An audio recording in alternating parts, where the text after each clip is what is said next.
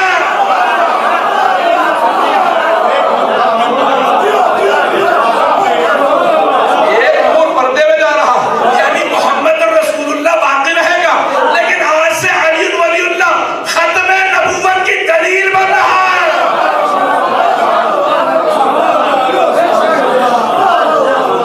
اب پیغمبر نے بار بار مجمع کو دکھا کے اعلان کیا. اب سب کے سب سوال کرنے لگے کہ کون سے علی؟ وہی علی جو تم سمجھے ہو. اور میں کہتا ہوں اگر کوئی نہیں سمجھا تو جو بزرگ سب سے پہلے بولے تھے, بخن بخن لگا یمنا بیٹا, انہیں سے پوچھ لے کون سے علی. اے ابو طالب کے بیٹے مبارک ہو, آپ کو مبارک ہو. آج اصبحنا مولا یا مولا کل مومن و مومنہ, آج آپ میرے اور ہر مومن مرد و عورت کے مولا بن گئے. اگر ابھی بھی معلوم نہ ہو کہ مولا کے معنی کیا ہے تو پھر انہی سے پوچھ لیں کہ وہ کیا سمجھے تھے. تو اولا بھی تصرف میں پیش کر رہا ہوں. جیسے ہی مبارکباد پیش کی, ایک بہت بڑے ایران کے عالم دین ہے, وہ کہتے ہیں صحابہ نے فوراً ایک بات کہی بخن بخن کے بعد, کہا یا رسول اللہ اجازت ہے ہم جائیں. میں نے کوشش کی ویسے ہی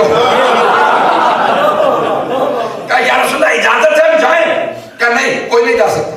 کہا آپ نے جو اعلان کرنا تھا کر دیا,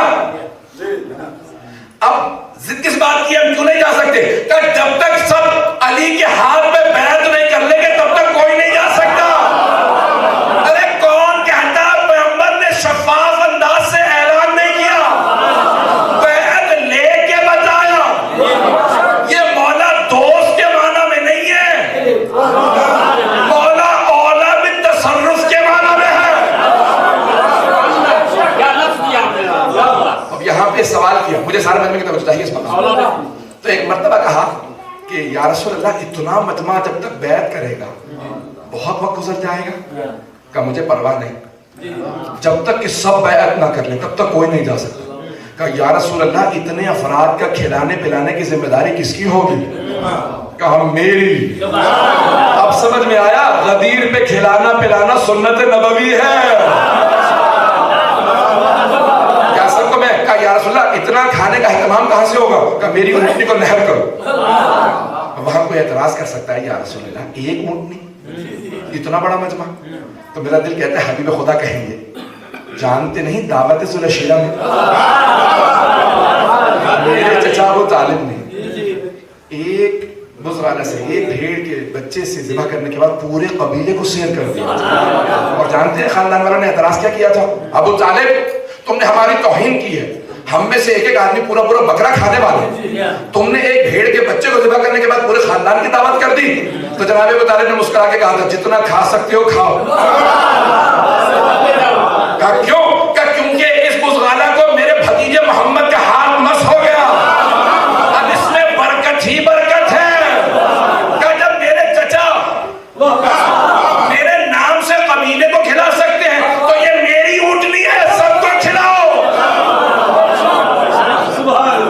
علماء نے لکھا 3 دن تک بیعت ہوتی رہی, 3 دن تک حبیب خدا سب کے کھانے کے ذمہ دار. میں پیش کر رہا ہوں بڑی ذمہ داری سے کہا پانی کا اہتمام کا غدیر کا مقام ہے.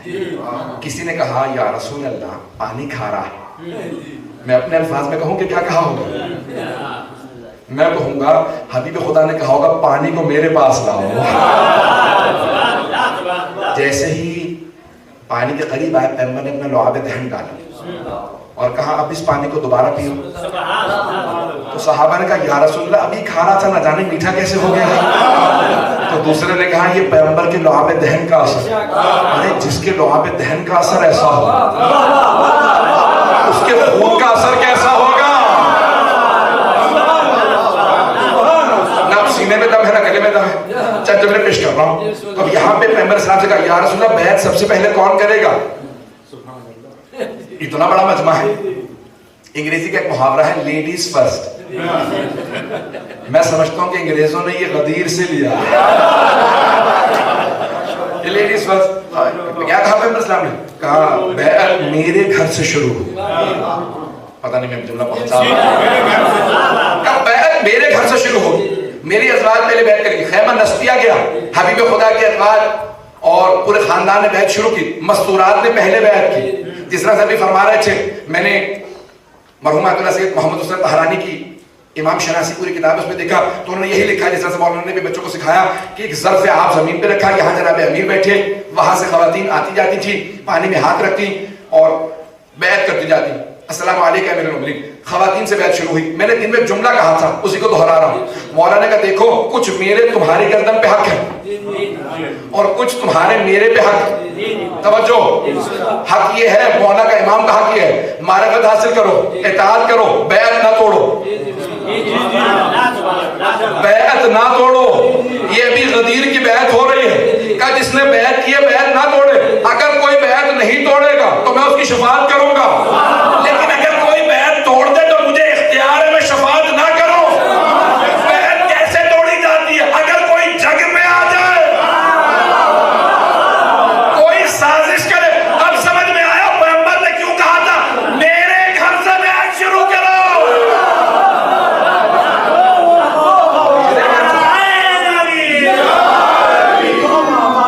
میرے گھر سے بیعت شروع کرو. ساری مستورات نے بیعت کر لی. جب ایک مرتبہ سب بیعت کر چکی تو جناب امیر تشریف لائے تو وہاں پہ 4 صحابہ سے متعلق بعض علماء نے لکھا ہے. حضرت سلمان, حضرت ابو ذر, حضرت مقداد, حضرت عمار. سمجھ میں آ گیا نا رسول خدا کی 4 یار. پہنچ رہی ہے. تو یہ 4 جلیل القدر سب سے رسول خدا صلی اللہ علیہ وسلم کے سب سے جلیل القدر صحابہ. انہوں نے کہا بھئی اتنے مجمع نے بیعت کرنی ہے, اگر جناب امیر کھڑے رہیں گے اور سب سے بیعت لیں گے تو جناب امیر تو دھوپ میں کھڑے رہیں گے. تو انہوں نے جا کے خیمہ نصب کیا. توجہ ہو, خیمہ نصب کیا اور وہاں پہ فوراً کہا کہ جناب امیر اس کے سامنے کھڑے ہوں کے بیعت لیں. جملہ پیش کر رہا ہوں اور اسی پہ تمام کر دوں گا. چند جملے مباحثہ سے متعلق پیش کروں گا. ہے وقت میرے پاس؟ 15 منٹ ہے. مجھے مباحثہ کے متعلق چند جملے پیش کرنا. ایک مرتبہ بیعت شروع ہوئی. کچھ افراد مسلسل پریشان تھے, کیا کریں, کھانا پینا تو چل رہا ہے لیکن بیعت تو ہو گئے. وہ کہتے ہیں نا, وہ افراد جو کہتے ہیں اجماع سے ثابت ہو جاتی ہے خلافت. اجماع تو پہنچ رہے ہیں, اس لطیفہ میں اجماع ہو جائے لوگوں کا سب کسی پہ. اگر اجماع سے خلافت ثابت ہوتی ہے تو اتنا بڑا اجماع کسی پہ نہیں ہوا جتنا غدیر میں علی پہ ہوا.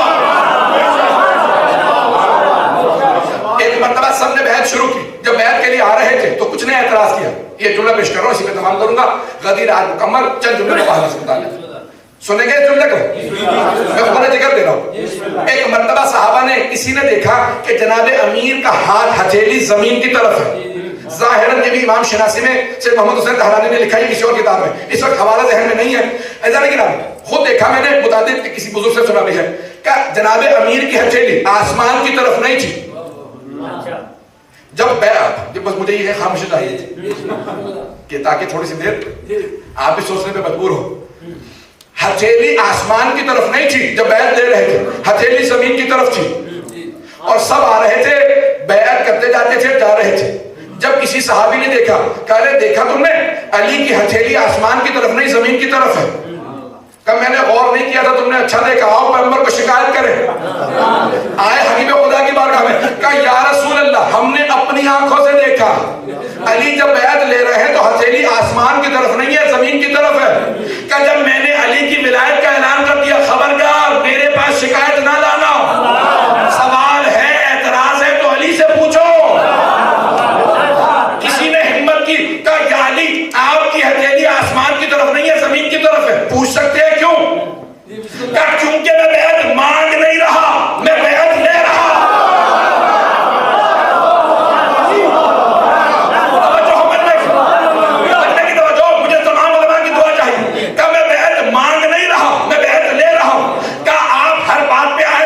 کوئی آیت ہے کہ تم نے ابھی حبیب خدا سے سنا علی کا ہاتھ میرا ہاتھ، علی کا خون میرا خون، علی کا گوشت میرا گوشت، علی کی پوز میری پوز. انہو منی وعلم، بھائی توجہ سے سارا مجمع سنے گا کہ ابھی حبیب خدا نے کہا علی کا ہاتھ میرا ہاتھ. قرآن میں ہے ان الذین یبایعونک یبایعون اللہ. اے میرے حبیب جو آپ کی بیعت کرتے وہ آپ کی بیعت نہیں کرتے، اللہ کی بیعت کرتے ہیں. ید اللہ فوق ایدی ہے، اللہ کا ہاتھ ہر ہاتھ سے بالا تر ہے، ہاتھوں کے نیچے نہیں ہے. نعرہ تکبیر، نعرہ رسالت،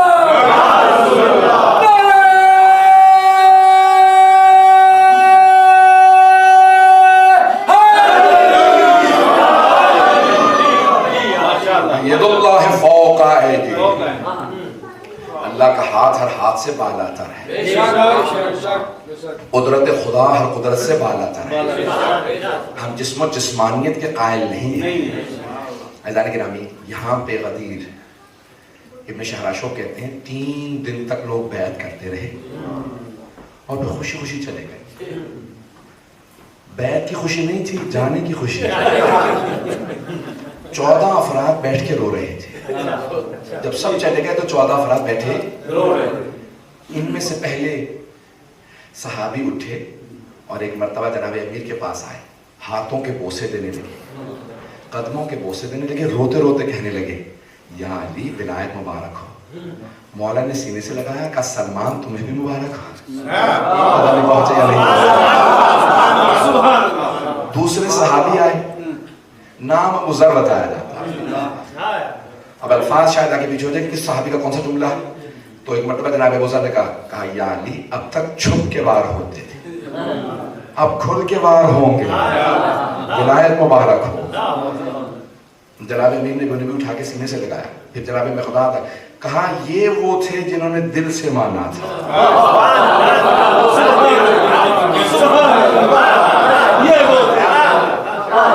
پتہ چلا ولایت رکھنے سے کتنی بڑی آزمائشیں آتی ہیں. دل سے تسلیم کرنا ولایت.